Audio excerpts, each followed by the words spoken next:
শিক্ষার্থীবৃন্দ, আজকে আমরা মূলত যে বিষয় নিয়ে কাজ করব তা তোমরা মনে হয় শিরোনাম দেখে ঠিকই বুঝে ফেলেছ।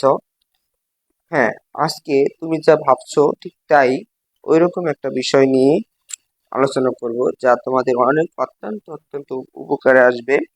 বিষয়টি হচ্ছে তোমাদের অ্যানুয়াল অ্যাসেসমেন্ট 2024।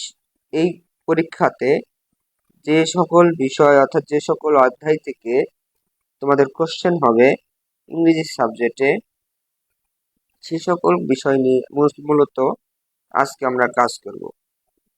কাজ করার পরে আমরা দেখতে পারবো আমাদের নমুনা কোশ্চেন কেমন হবে। ঠিক তারই একটি নমুনা এখানে দেখতে পাচ্ছি। আমরা সাবজেক্ট ওয়াইজ গাইডলাইন দেখতে পাচ্ছি ক্লাস 9 এর জন্য।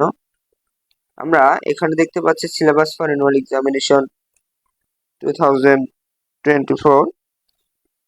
এখানে দেখতে পাচ্ছি যে তোমাদের 3টি অধ্যায় থেকে বার্ষিক পরীক্ষায় প্রশ্ন হবে।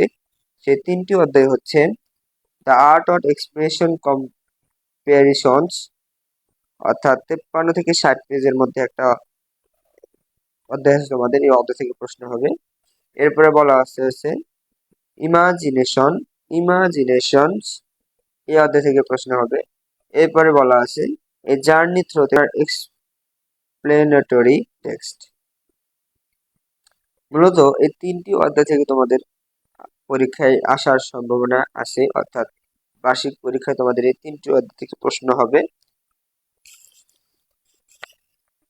আর এই 3টি অধ্যায় থেকে প্রশ্ন যেভাবে হবে সেরকম হচ্ছে অ্যাসেসমেন্ট ফরম্যাটটা হবে 70% হচ্ছে তোমাদের সামষ্টিক মূল্যায়ন অর্থাৎ লিখিত মূল্যায়ন, আর কন্টিনিউয়াস চলমান শিক্ষককালীন মূল্যায়ন হচ্ছে 30%, যা তোমরা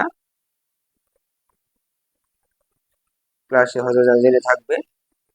তো এখানে আমরা দেখতে পাচ্ছি সামষ্টিক মূল্যায়ন মূলত 70% আর শিক্ষণকালীন মূল্যায়ন 30%।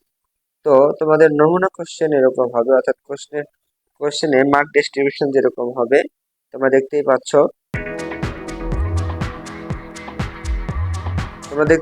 এখানে রিডিং পার্ট থেকে সকল বিষয় আসতেছে, তোমরা একটু দেখে নাও।